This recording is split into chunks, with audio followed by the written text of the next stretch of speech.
Discovering the National Police Force, a family-friendly excursion. Welcome to our latest video.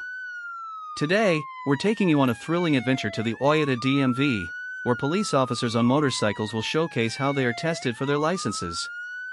This special event was organized by the National Police Force, and it illustrates the challenging and meticulous process of obtaining a motorcycle license in Japan.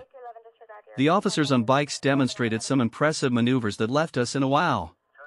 We even had the opportunity to take some close-up photos of their police car and one of their bikes, making the event unforgettable for both families and motorcycle enthusiasts alike. So sit back, relax, and enjoy the spectacle. And if you enjoyed what you saw, don't forget to hit the like and subscribe button for more exciting content.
皆さん、こんにちは。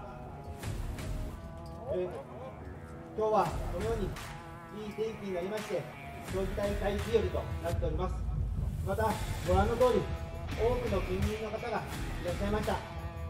ご来場いただきました皆さん、どうもありがとうございます。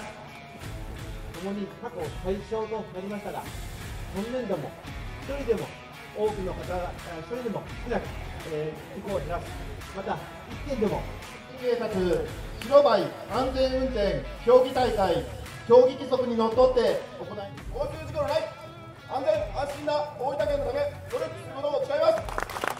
皆様拍手をお願いいたします。